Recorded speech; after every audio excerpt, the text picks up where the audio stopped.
जी border, पाजी border ब- 2 को इतना प्यार मिलने, आप रोड ट्रिप से आ रहे हो मनाली से, आपने हमें बताया कैसा प्यार, लोग क्या रिएक्शन कैसे देते हैं? बॉर्डर टू रिलीज़ होने के बाद कुछ दिनों बाद मैंने तय किया कि अभी मुझे ब्रेक लेनी है और मैं यहाँ से भाग गया। मनाली में था कई दिन, वहाँ पर बर्फ़ गिरी, उसका मज़ा लिया। वहाँ पर भी मैंने अपनी बॉर्डर टू का शो रखा। वहाँ के फौजीज थे, बाकी लोग थे। एक लेडी मुझे मिली, कहती मैं दूसरी बार देख रही हूँ। मैं बोला आजा फिर फ़ोटो खींच ले। देखिए, हम अपनी मेहनत हर पिक्चर में करते हैं, लेकिन जब उसमें सफलता मिलती है, लोगों को दिलों को छू जाती है, तब बहुत अच्छा लगता है। और ये पूरी जर्नी में मैं जहाँ जहाँ गया हूँ, ढाबे पर रुका, अलग अलग होटल्स में ठहरा, छोटे मोटे जैसे भी थे। एक्चुअली मैं अपनी बॉर्डर की जो पहली लोकेशन है जहाँ बॉर्डर वन शूट की जी। थी, मैं वहाँ गया था। ओह, वाह। उस टिल्ले पर गया और बहुत अच्छा लगा। तो खुद भी नॉस्टैल्जिक फील होता है पाजी? बहुत बहुत मुझे मैं अक्सर सब जगह वहाँ जाता हूँ। अभी मुझे मौका मिल रहा है जहाँ जहाँ मैंने शूटिंग की। जैसे पिछली बार मैं गया था, वेंट टू चंबल, वहाँ मैंने डकैत की शूटिंग की थी। फिर मैं दतिया गया था जहाँ मैंने यतीम की शूटिंग की थी। और ये बहाना मिलता है जाने का, बिकॉज वहाँ पर अभी भी चीज़ें वैसी ही हैं, लगता है वक्त वैसे ही थमा हुआ है। लेकिन जहाँ जहाँ गया लोग मिले, सब लोगों ने फिल्म देखी हुई थी, बहुत प्यार मिल रहा था, अच्छा लग रहा था। ऐसे करते करते मैं फिर वहाँ से जैसलमेर गया। मुझे वहाँ मंदिर जाना था क्योंकि पिछली बार मैं वहाँ जा नहीं पाया था। सो उसके बाद फिर मैं चाह रहा था, मैं मेरा हमेशा ख्वाहिश थी कि मैं वो देखा करता था गुजरात का वो हिस्सा जहाँ पर सब वाइट सैंड है, आई या मीन या सॉल्ट है सब, यस। सॉरी। तो मैं वहाँ जाना चाहता था, तो we drove all the way there also. वाह। एंड देन वहाँ पर एक रोड है, रोड टू हेवन। तो सब जगह बहुत बहुत मज़ा आया, जहाँ जहाँ पर भी गया, जो जो मिले, सब लोगों ने बॉर्डर देखी हुई थी और सबको बहुत अच्छी लगी और सब लोग बहुत प्यार से मिल रहे थे। भाजी आपके टैग बड़े मशहूर हैं, 2.5 किलो का हाथ से लेके तारीख पे तारीख। अभी इसमें बोल दिया हिंदुस्तान का टैंक, ये क्या नई चीज लेके आए आप? आपको आपको बोल रहे हैं हिंदुस्तान का टैंक। आपके फैंस ने सबसे ज्यादा हमको ये सवाल पूछा है। अभी क्या करें, लोग कभी कभी नया नया टैग लगाते ही रहते हैं, जैसे उनका दिल करे, जैसे उनका मूड करे, उसके बारे में मैं कुछ नहीं कह सकता।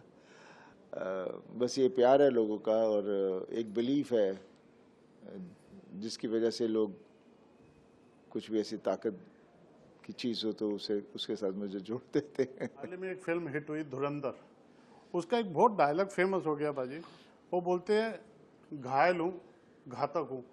ये सब आपसे जुड़ी हुई चीजें हैं, इनसे रॉयल्टी मांगने का सिस्टम है कुछ अपना, या इनको बेस्ट विशेष देंगे? नहीं, हमारे जो डायरेक्टर हैं, ही इज़ ग्रेट फैन। उन्होंने मेरी पिक्चरें देखी हैं और आई थिंक उन्होंने घायल और घातक ये सब फिल्में देखी हैं, तो I think just for the respect, I think they've used the dialogue. I mean, they've used the title, and which is very sweet. वो बहुत बुरा वक्त आता है जब एक सनी 2.0 को अब जो देख रहे हैं, क्या अपने को मजबूती देता है ऐसा वक्त जब फिल्में नहीं चल रही होती, आप काम नहीं कर रहे थे ज़्यादा, अचानक से बॉर्डर 2 आती है? गदर 2 की सक्सेस के बाद बॉर्डर 2, बहुत लोग क्वेश्चन मार्क करके बैठे होते हैं इंडस्ट्री में। देखिए, मैं इस इंडस्ट्री में कितने सालों से हूँ और ऐसी चीज़ें देखते आ रहे हैं हम लोग। और बट सबसे इम्पॉर्टेंट चीज़ जो मैं सबसे कहता हूँ और जो मैं खुद मानता हूँ, इसलिए मैं हूँ यहाँ पर, इज़ बिकॉज जो भी काम आप करते हैं, अगर आप एक्टर हैं, आपको आप या whichever field you are, I mean ups and downs तो होते ही रहेंगे, लेकिन आपको हार्ड वर्क करते रहना पड़ेगा, करते रहना चाहिए। और जब वक्त अच्छा नहीं होता, उस वक्त आदमी ये नहीं सोचा कि वक्त अच्छा नहीं है, वो मेहनत कर रहा होता है कि शायद मेरी अगली पिक्चर चल जाएगी, शायद मेरे पास अच्छी कहानी है, कुछ होगा, तो लगा रहता है। और फिर बाद में जब कोई चीज़ चल जाती है, सडनली रियलाइज़ करता है आदमी के, क्योंकि ऑब्वियसली मेरी फिल्म चली बहुत सालों बाद, तो एकदम वो फील होता है कि इतने सालों बाद चलिए, तो फिर then you start believing in destiny, कि टाइम होता है, उसके पहले तो आप सिर्फ लगे होते हैं नहीं, I will make my destiny, I will do this, I will do that, आदमी करता रहता है और one doesn't give up and one should never give up. और वही हुआ और चीज़ें बदलती रहती हैं, मुड़ती रहती हैं और क्या हो जाता है, इंडस्ट्री भी काफ़ी बदलती रही है। और जैसे आई थिंक आफ्टर 2000 के बाद corporate world came in and तरीके सिनेमा बनाने की चीज़ें, I mean subjects and topics and actors का जो चॉइसेस एंड द डायरेक्टर सब बदलता रहा।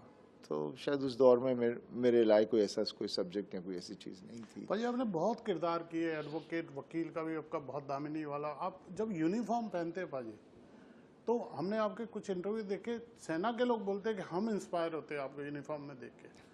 तो इसको कॉम्प्लीमेंट को आप कैसे लेते हैं? देशभक्ति, जज्बा, मतलब ये आपकी नहीं, पूरे परिवार की आपकी कहानी है। देखिए इसके बारे में बस यही कह सकता हूँ कि एज एन एक्टर हम अपने कैरेक्टर को इतनी सच्चाई के साथ कर रहे हैं और जहाँ लोग हमें वाकई वो समझते हैं।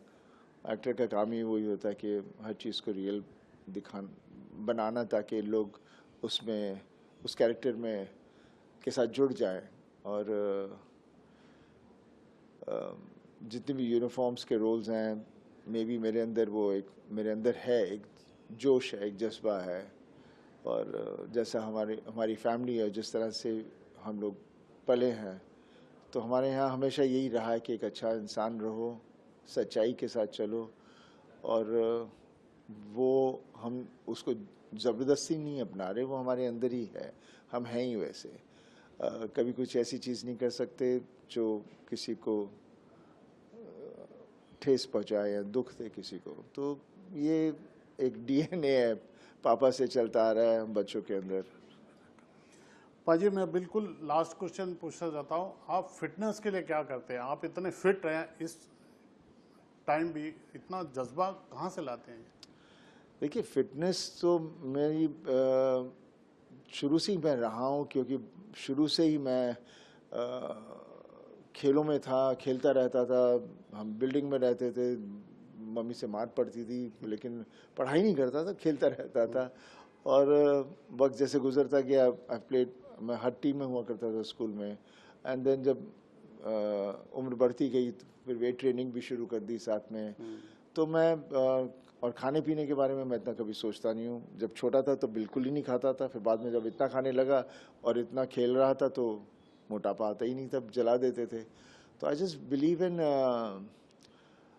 Eating good food. मतलब ये नहीं कि you have to follow a diet और समथिंग, ऐसा कुछ नहीं है। बट घर का खाना हमारे यहाँ तो आजकल बिकॉज इतने लोग हैं इसलिए काफ़ी सब्जियां, अलग अलग चीज़ें बनती हैं। नहीं तो अक्सर सिर्फ एक दाल और एक सब्जी बनती है और साथ में दही होता है।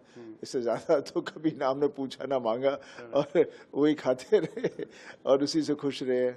तो आई थिंक बेसिकली हर आदमी की अपनी अपनी, और हमारा डीएनए पापा करके, मेरे बाबूजी करके हमारा है ही इस तरह से। एंड आई जस्ट इसके बाद बस ये कहूँगा, आजकल जैसे बच्चे लोग पता नहीं कौन से फैशन के नाम से क्या क्या चीज़ें कर रहे हैं। चलो कर रहे हैं, करते रहो, लेकिन एक्चुअली वही करो जो आपका दिल करता है, नॉट बिकॉज के कहा जाता है। और फिटनेस मेरे ख्याल से सबको पता है, fitness is good for you. ये पॉजिटिव थिंकिंग होती है। आदमी हमेशा जो एक्सरसाइज करता है और जल्दी